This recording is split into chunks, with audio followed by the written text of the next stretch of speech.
Et si le secret du bonheur se cachait dans une lettre vieille de 2300 ans? La lettre aminicée du philosophe grec Épicure, trop souvent réduit à un hédoniste vulgaire, est en réalité un véritable manuel de sagesse et d'art de vivre. Dès les premières lignes, Épicure balaie nos excuses. Je suis trop jeune ou trop vieux.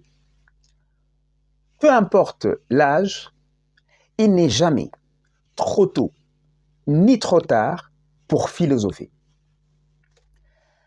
Chaque jour sans sagesse est un jour de bonheur perdu. Il rejette ensuite l'idée que le bonheur dépend des dieux, du destin ou de la chance. Non, le bonheur se cultive.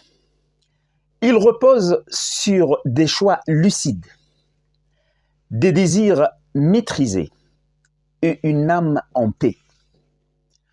Pour cela, Épicure exhorte à graver ces principes dans sa mémoire, à les méditer et les vivre.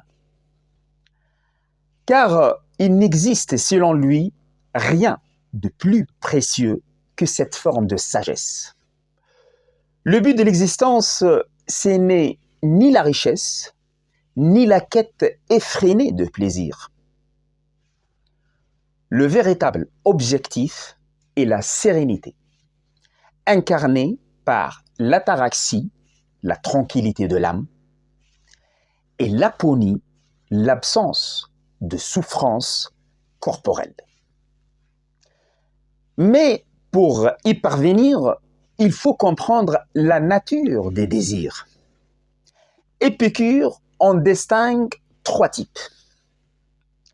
Tout d'abord, les désirs naturels et nécessaires, manger, boire, dormir, se protéger, simples à satisfaire, ils sont essentiels.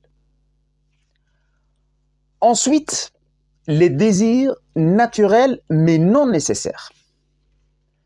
Mais raffinés, confort, luxe, non mauvais, mais inutiles au bonheur.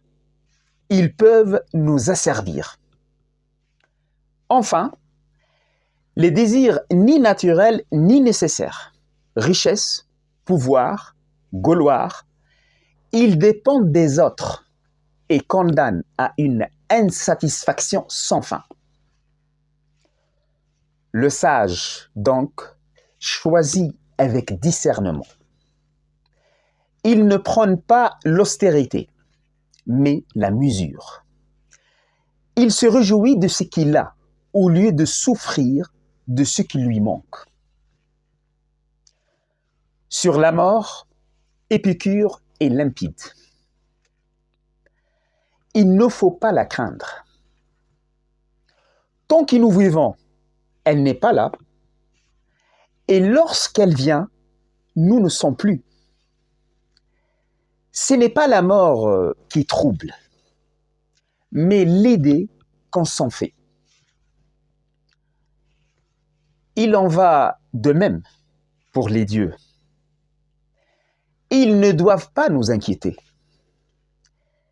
S'ils existent, ils vivent dans un bonheur parfait, indifférent à nos affaires humaines.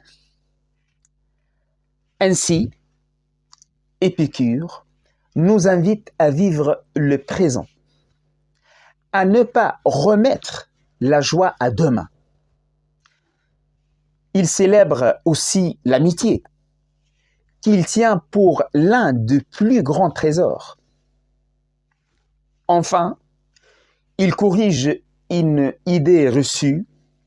Le vrai plaisir n'est ni dans la débauche, ni dans l'excès. Il est calme, modeste, durable. Le plaisir véritable, c'est l'absence de douleur, la paix du corps et de l'âme. En suivant cette voie, l'homme devient libre, affranchi du hasard et des passions.